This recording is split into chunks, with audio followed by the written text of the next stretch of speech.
सागर जी, आपने निर्दलीय प्रत्याशी के रूप में चुनाव लड़ने का अभी संकल्प लिया है, तो आगे क्या करेंगे आप?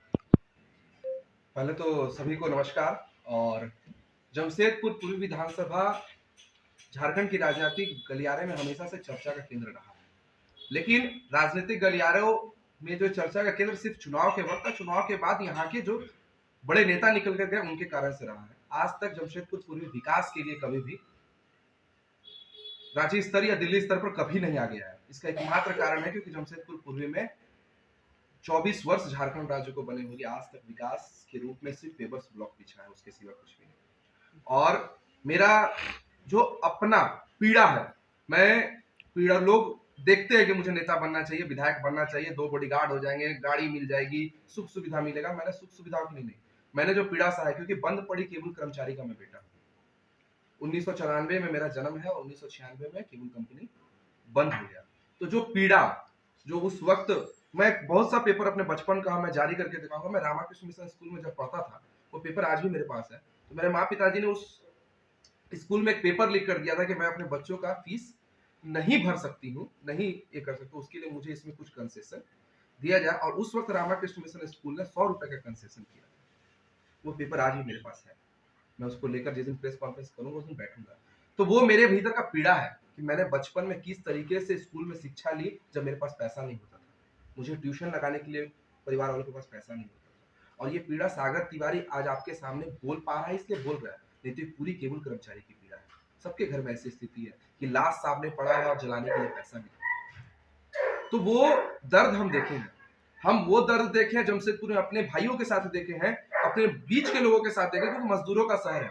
10,000 12,000 वेतन मिलता है आपको ठेका मजदूर में, और उस 10-12 हजार ठेका मजदूरों में आपको अपने बच्चे को पढ़ाना है तो शिक्षा कहाँ ले पाएगा। अगर आपको इंजीनियरिंग कराना है और आप उसको भुवनेश्वर भेजते हैं, तो भुवनेश्वर जाने में स्कूल का फीस हो सकता है, कॉलेज का फीस आप ले लें,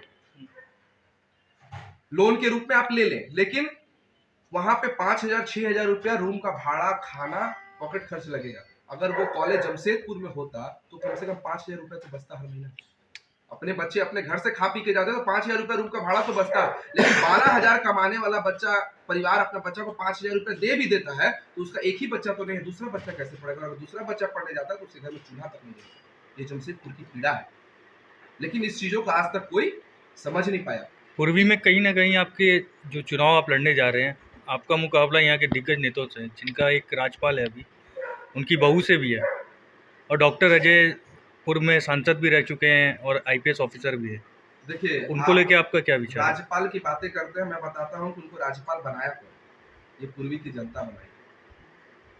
वो राज्यपाल खानदानी ये नहीं है, उनको यही सी पूर्वी की जनता ने विधायक, विधायक के बाद मंत्री, मंत्री के बाद मुख्यमंत्री, मुख्यमंत्री के बाद राज्यपाल तक का सफर तय कराया। तो जो जनता उनको बना सकती है, जब उनके काम से खुश नहीं है तो उनके खिलाफ खड़े होने वाले व्यक्ति को भी बना सकता है। तो सबसे बड़ा बात है कि जमशेदपुर की जनता सबसे बड़ी है। और रही बात उनकी राज्यपाल पद की, तो ये लोकतंत्र की खूबसूरती है कि हर कोई चुनाव लड़ सकता है। मेरे सामने खरबपति लोग उम्मीदवार हैं और मैं एक सामान्य परिवार का बेटा हूँ, मैं एक सामान्य परिवार का लड़का हूँ। बहुत कम उम्र में लोग करोड़ों कमा के रख लिए, मेरे पास नहीं है। लेकिन लोकतंत्र की खूबसूरती, मैं लड़ रहा हूँ, लोगों का समर्थन मिल रहा है, तो मुझे उससे फर्क नहीं होता तो कितने बड़े हस्ती है। मैं अपनी बातों को सबके समक्ष रखता हूँ, लोग पसंद करेंगे, वोट देंगे, नहीं करेंगे नहीं देंगे।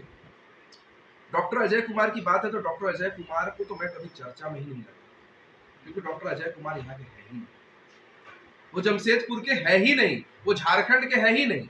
और पुराने कई ऐसे यहाँ के सांसद हुए जो आए, यहाँ से सांसदीय लड़े और चले गए, तो बाहरी को मैं कभी महत्व नहीं देता, वो तो चुनाव के रेस में है ही नहीं, क्योंकि उनको इस जमशेदपुर की जनता से मतलब नहीं है। लोग बोलते हैं कि यहाँ के एसपी थे, या हर 2 साल में एक एसपी बदलता है, वो एसपी बार बार सब जो यहाँ काम करके गया बोले हम आके चुनाव लड़ेंगे, तो जमशेदपुर की जनता कहाँ जाएगी, जमशेदपुर के कार्यकर्ता कहाँ जाएंगे, जो जमशेदपुर में जन्म लिए कर्म लिए वो कहाँ जाएंगे। जब यहाँ के जो एसपी आए थे वो लड़ रहे, गुलमुरी थाना प्रभारी, सिद्धौर थाना प्रभारी बोले कि हम भी यहाँ नौकरी करके गए, हम रिटायर हो गए, हम भी यहाँ पे अब चुनाव लड़ेंगे।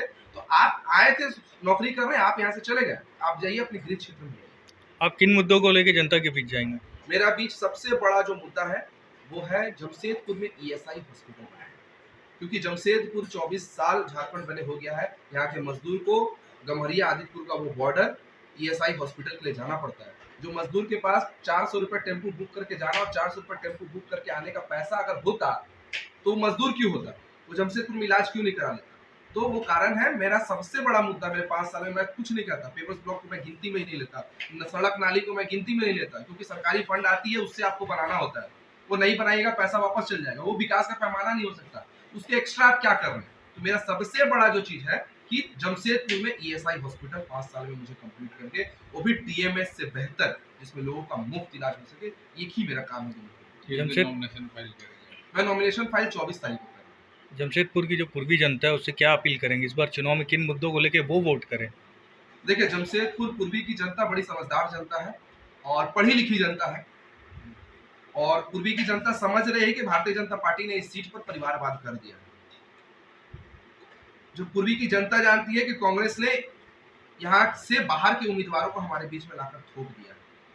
तो मेरा एक ही मांग है जमशेदपुर पूर्वी की जनता से कि अपने बेटे को अवसर दे, अपने परिवार के सदस्यों को अवसर दे, ताकि मैं पीड़ा जानता हूँ, मैं दर्द जानता हूँ, तो मैं दर्द समझूंगा भी, मैंने दर्द सहा है, मैं दर्द समझूंगा भी।